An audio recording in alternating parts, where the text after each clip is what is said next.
to honor, to give tribute to the creativity of two outstanding artists, Kiki Smith and Bernar Venet. They join a long list of great artists that have been honored and have been bestowed this honor.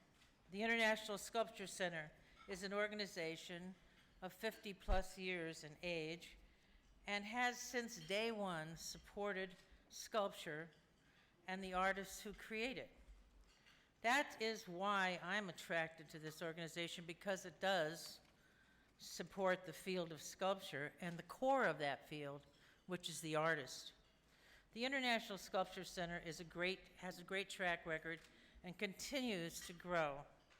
It reaches out worldwide, providing a network and a community and a connectiveness between sculptors.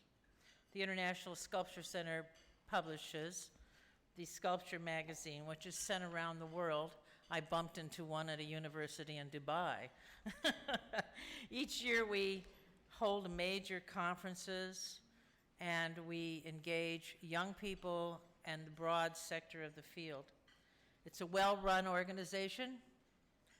So when you're thinking about supporting an organization who supports artists, give this an excellent one to make a donation to. Your dollars will go a long way to supporting the field and supporting sculptors. And finally, we must all remember that the whole world, our whole art world, starts with the artist. The art world as we know it is based on the curiosity, the sharing, the passion, and the sheer determination of the artist making something and waiting to share their vision. That act of creating something gives our galleries, our museums, our curators, it is our history of this civilization. An energy of an artist making something starts the whole art world moving. So Kiki and Bernar, I thank you for giving your vision to the world. Congratulations for this honor.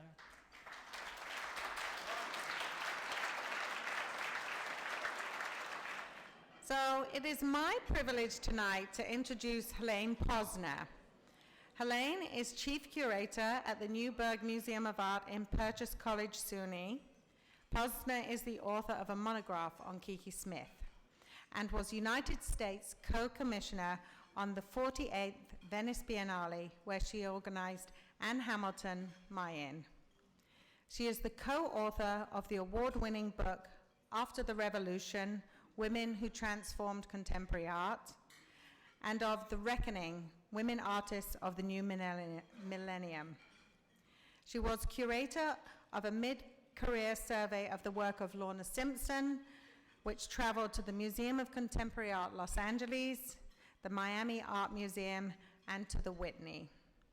Posner is the recipient of 3 International Association of Art Critics Awards. So please join me in welcoming Helene Posner.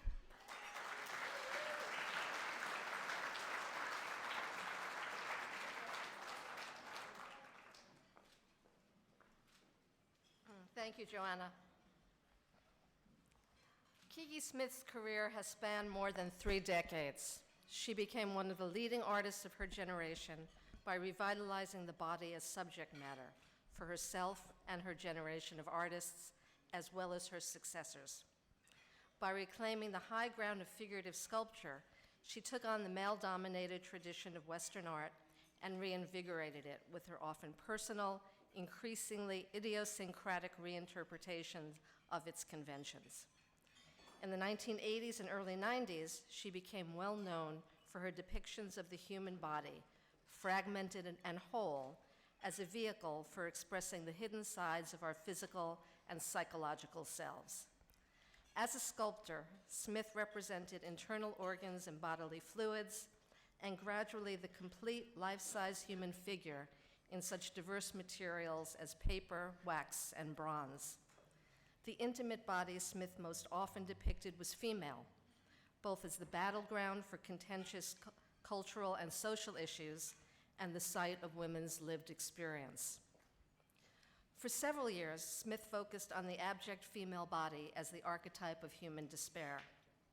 As her work progressed, she assumed the task of attempting to heal our fractured selves, seeking a path to wholeness or redemption through extraordinary depictions of such biblical icons as Lilith, Lot's wife, the Virgin Mary, and Mary Magdalene.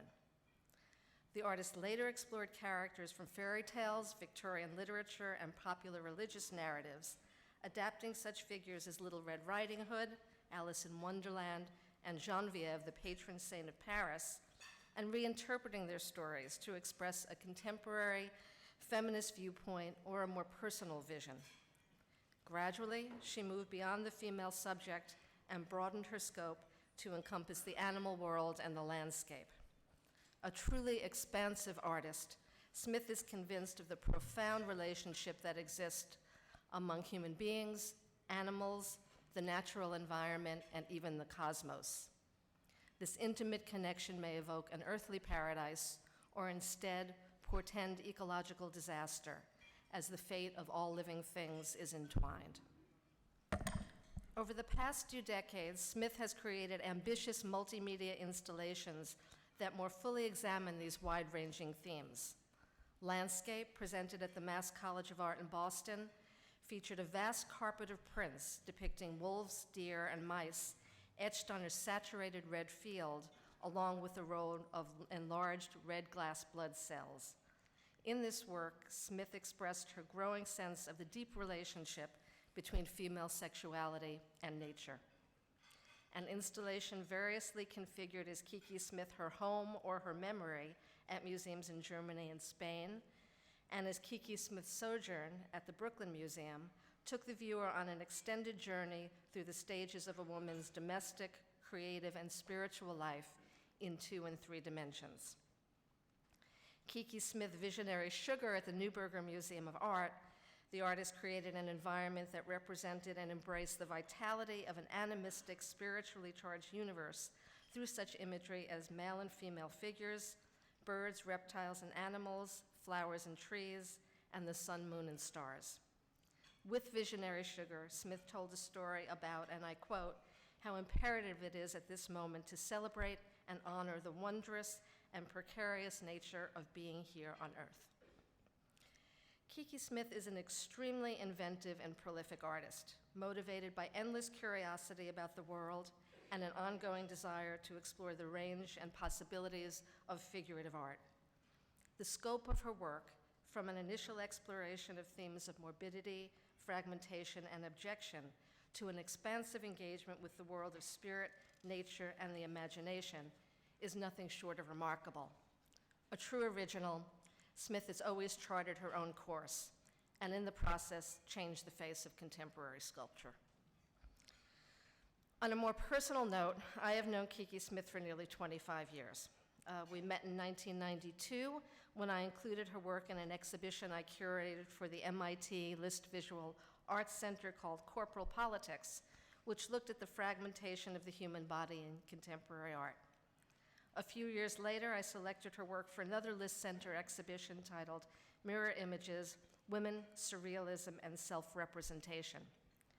While doing research for Mirror Images, which also included the work of Louise Bourgeois, Yayoi Kusama, and Cindy Sherman, I realized they each had a monograph on their work, but Kiki did not, which of course was a great omission.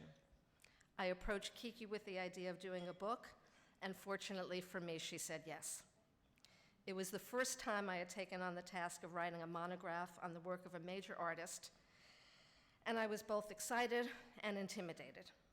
This book, titled Kiki Smith, was originally published in 1998 with an updated version in 2005.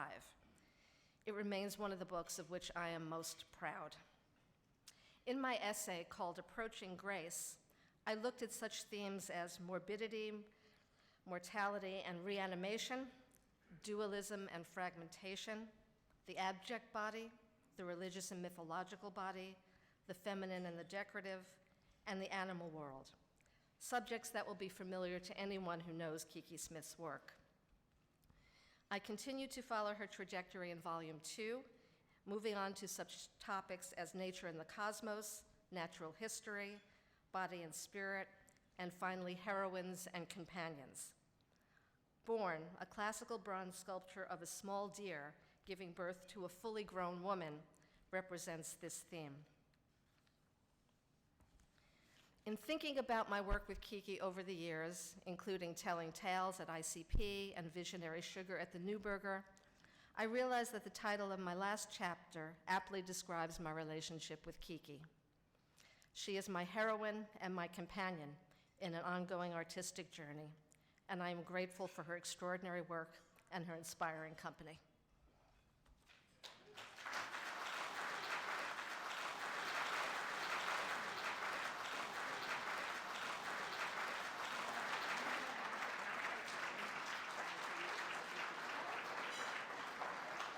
But first, obviously, thank you to the International Sculpture Center and to Helene Posner, who has kept me on an even keel for the last 25 years when I start floating out the window.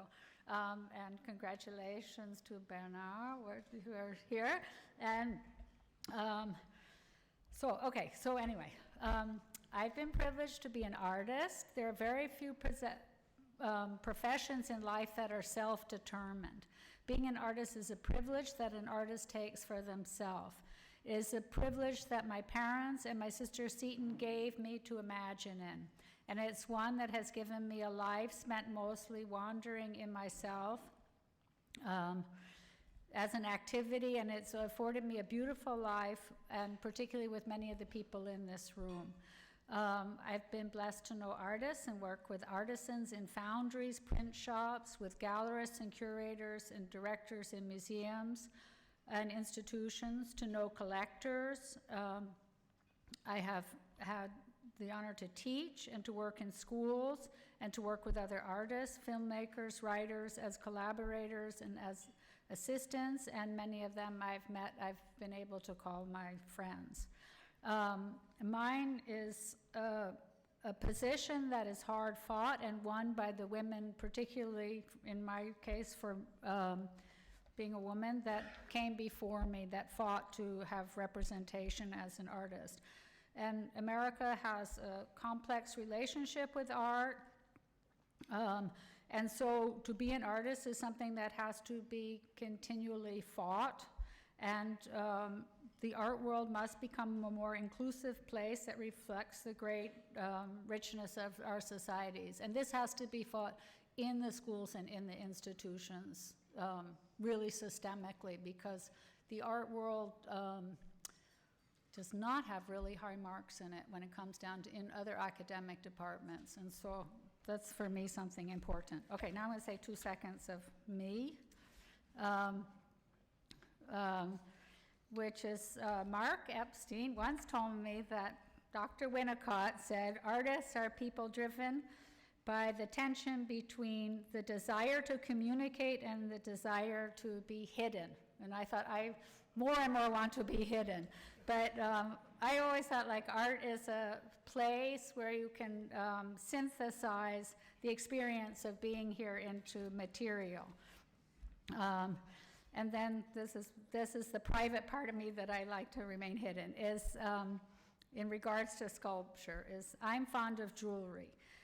Metals were created when dead stars collapsed and collided and flung themselves into the universe and, were part of the creation of the earth. And the stones were created by minerals and waters pressing and collaborating. So it's a collaboration between the heavens and the earth and time. And for me, the most important thing that I've learned in the last 10 years or so is how important time is in relationship to making art, because you can have an impetus to do something, and then the thing itself reveals itself over time, and you can make a move, and then life changes, you go away, and then you come back, and something that happened in your life explicitly tells you to pay attention to something that you're doing and to make it itself represented in what you're doing. Oh, and art has been a beautiful model for trying to find a relationship to time, and being a porthole for a wonderful life, and it's a life to me that, because of staying here, continues to bring me beautiful miracles, personal miracles in my life. So, ocean to ocean. Thank you.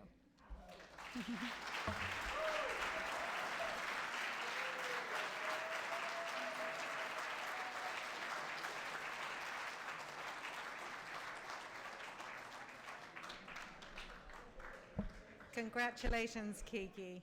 So please join me now in welcoming Thierry Didouve. He is the Evelyn Crane's Cossack Professor at Hunter College, City University of New York, and Emeritus from the Université de Lille. In 2014, he was Daniel J. Evans Visiting Professor at Evergreen State, and in 2013, Kirk Varnedoe Visiting Professor at the Institute of Fine Arts at NYU. His English publications include Pictorial Nominalism, Kant After Duchamp, Clement Greenberg, Between the Lines, Look, 100 Years of Contemporary Art, Sewn in the Sweatshops of Marx, Boys, Warhol, Klein, Duchamp. In 2013 and 2014, he published 6 essays in Art Forum, and he will gather in a book tentatively titled Duchamp's Telegram. He is presently finishing a book of essays on aesthetics, which is forthcoming from the University of Chicago Press. Please welcome Thierry.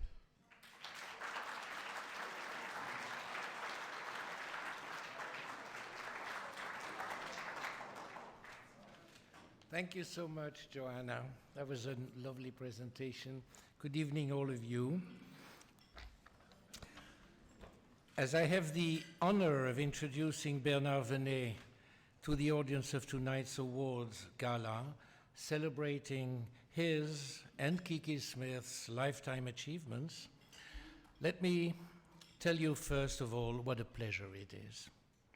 Aside from being a remarkable artist of indefatigable energy, Bernar is a dear friend and a terrific guy.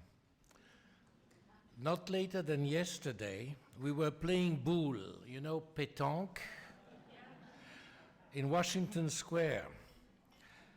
After his team beat my team twice on a row, he let us win the third game. Isn't that nice?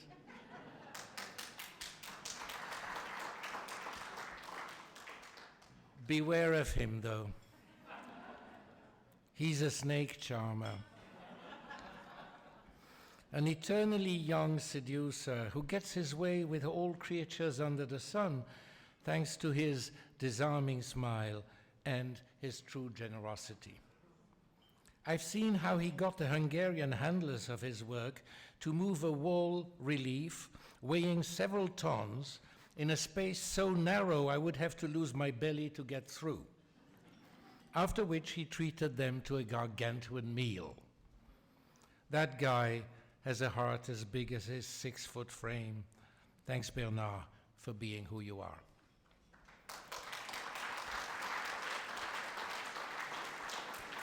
Bernar Venet's career began in 1961 in the strangest of places, the attic of a garrison barrack in Tarascon in the south of France.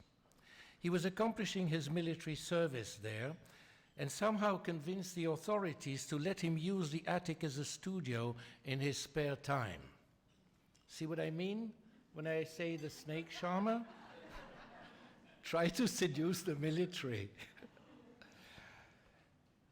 But the works he made there were not seductive by any of the time's standards, though they look luscious and superb now, at least to me.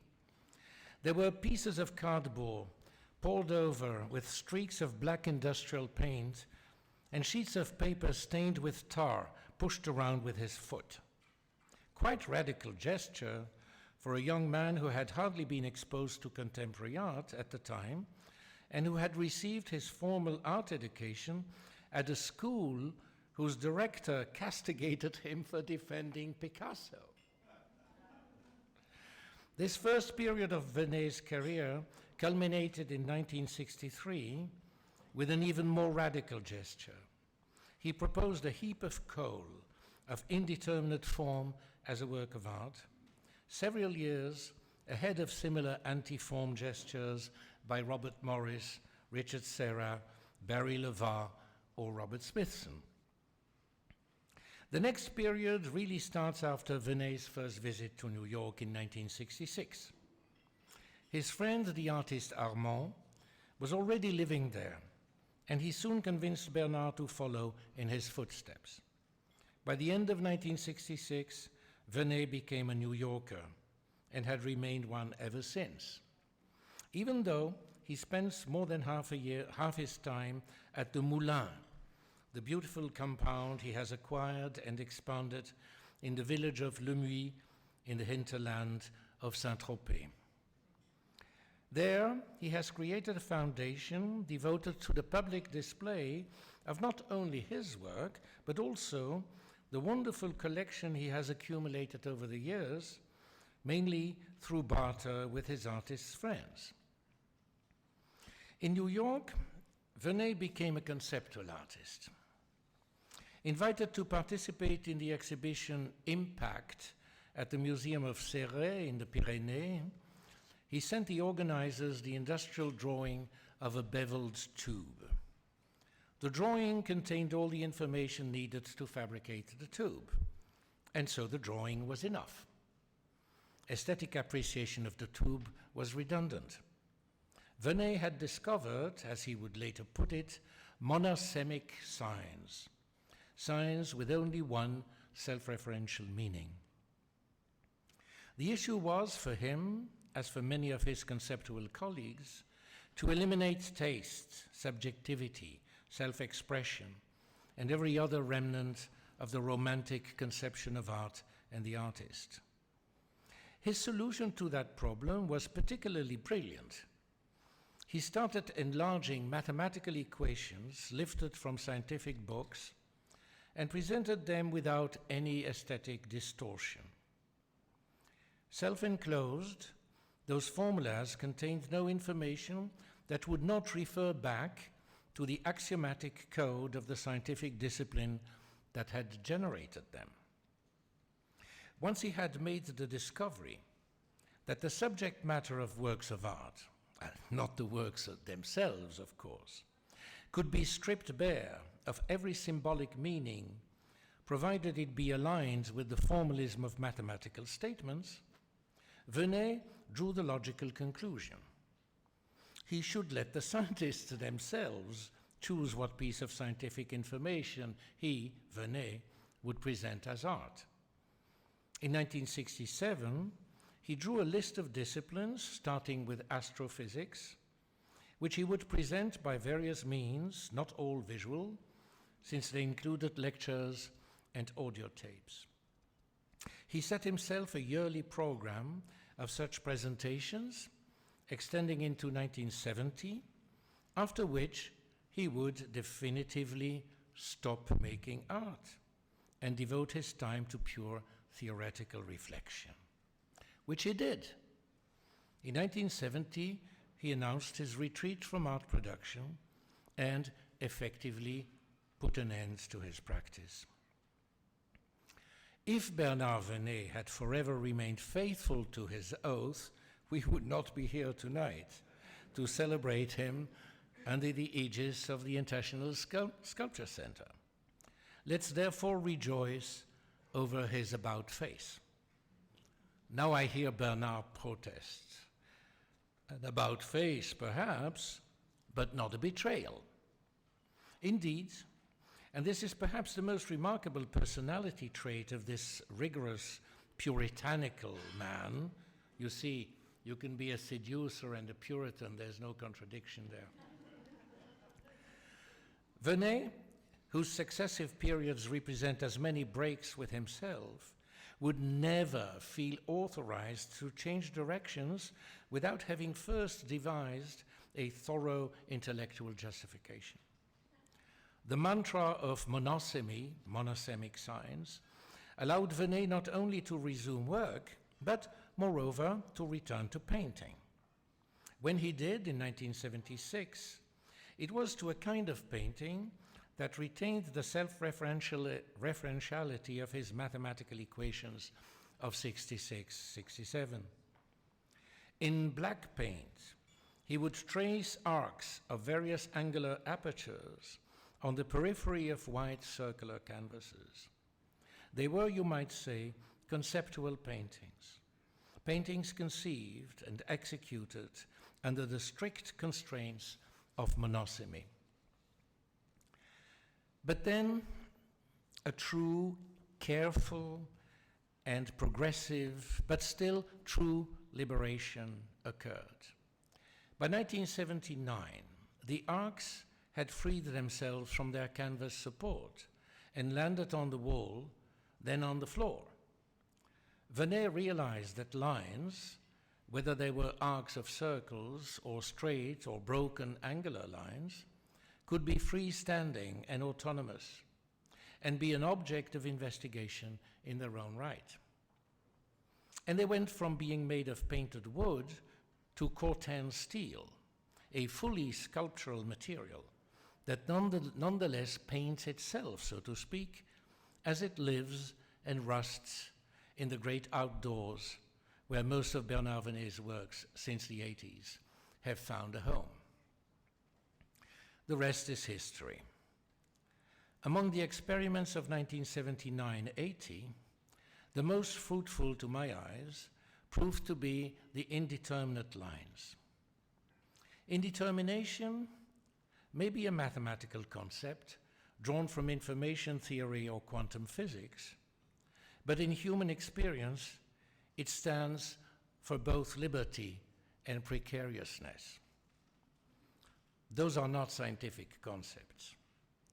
The paradox of Venet's indeterminate line sculptures, as I see it, lies in the infinitely seductive and, beyond the seduction, moving and delicate balance they strike between freedom and precariousness. They move me with their fragility in the very moment when they impress me with their strength. There's tenderness to them, and to the way they sit on the ground, poised as if for a fashion photography session, and tending to their own poise as if in true shyness or modesty. Bernard the seducer has dodged the phallic armor of Puritanism and the fantasy of monosymy, and like all real seducers, male or female, is now in tune with the feminine part of himself. I don't think it's by chance that tonight's honoree are Bernar Venet and Kiki Smith, a female sculptor eminently in touch with the masculine part of herself. Thank you.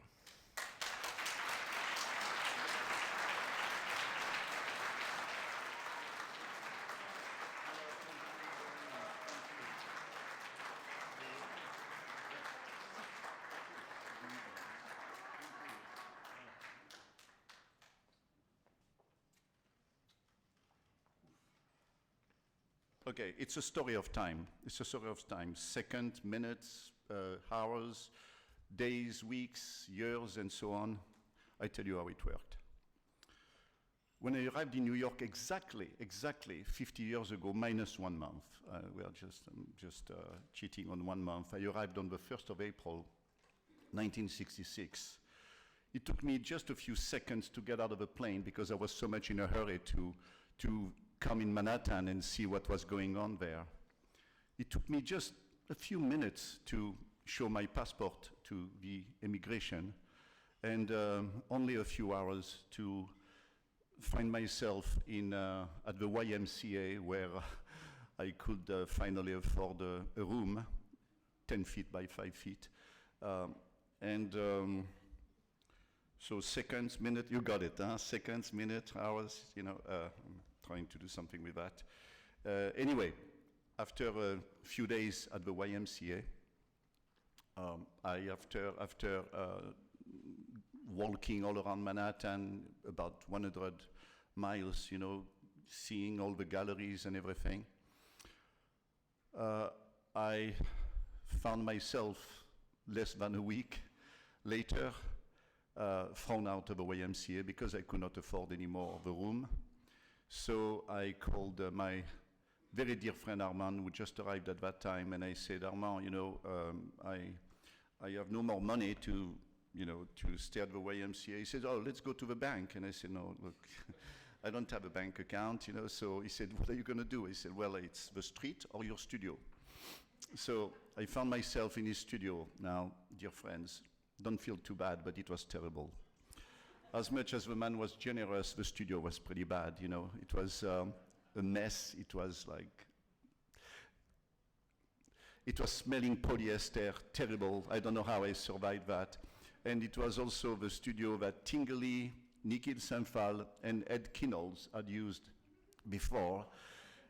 You can guess the mess that it was. In fact, I was sleeping on a couch that was big like this, smaller than the length of my body, you know. And it was an Ed Kinnell's couch. It was red velvet with a big hole in the middle, you know, just because someone went through it. And I was sleeping on that for 1 month and a half, all dressed up because there was no heat, no water, nothing. But anyway, look, it was generous of Armand to let me do this. It was that or Walker Street. In fact, my dear friend, Frank Stella was working just below, but Frank didn't have a couch to lend me, so I never went to see him at that time to ask him a favor. Since then, I've been doing it a lot. Anyway, so that was a few weeks later. Now, I was very lucky. Everything was going wrong, except that something happened, a miracle, thanks to Armand again. He introduced me to a fantastic lady by the name of Babette Neuberger. Some of you perhaps met her. She's not with us anymore, unfortunately, but this lady was extremely nice and generous to me. Within 2 weeks, 3 weeks, I met the entire art scene from, you know, just name it, Andy Warhol, Jasper Johns, Rauschenberg, and everybody, Bob Indiana. All those people became friends, although my English was terrible, but I was so much enthusiastic about them that they found me nice guy, you know, and I became friends with them. So that was after a few months, and I got so excited about Manhattan, New York. This activity was so great, and I could feel that, my God, you know, this is where I have to stay. I went back to France because my visa was only for 3 months, and I come back, of course, at the end of the year. After a few months, you see, seconds, minutes, blah, blah, blah, you know, I have a theory, you know. Anyway, at the end of the year, I came back, and I moved in a loft, and I stayed, and things were getting a little better, you know. I was a little lucky that people started to show interest in what I was doing. I started to meet all the artists and everybody, and fortunately some of them, there is one of them who is here today.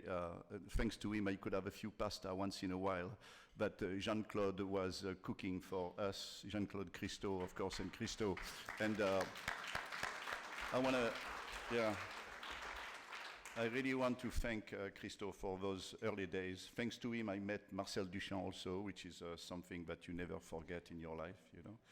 And of course, there was Armand, you know, the French friend from Nice, who helped me a lot also. Not only I was exploiting everything, you know, like I was using his studio, I was living at the Chelsea Hotel, and I was, you know, taking his money sometimes from the Chelsea Hotel. I was asking, oh, Armand told me that I could have $10 or $20, they will give it to me, and then he will take care of that. But you know, I have a huge debt with him. Fortunately, I introduced him to his wife, Coris, who is here today, and now we are even, really. Yeah. He made such a good deal that I owe him nothing, really. Yeah, really. Well, okay, look, that's the month, that's, yeah, okay, now it's the years, okay. So now, just a few years later, I mean, it's only 50 years later, but if you compare that to the age of the universe, it's nothing. So only a few years later, I find myself here in front of you, very embarrassed, not knowing how to deal with that. Anyway, and I want to thank, of course, the ISC for giving me this award, and also especially those that I met tonight who voted for me, and for Kiki also, you know, we are lucky, huh? I want to thank the ISC, and all of you for coming here tonight. It's fantastic to support the ISC and to support the two of us also. Thank you very much. Okay, bye-bye.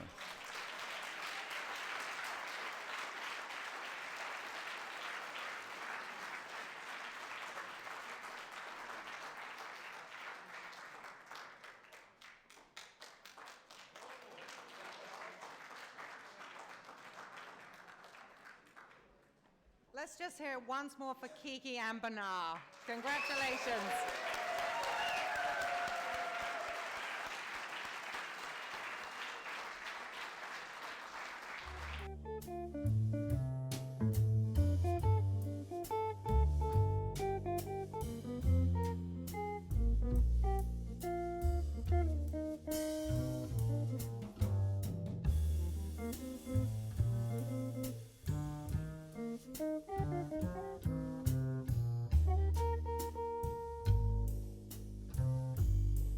Thank you.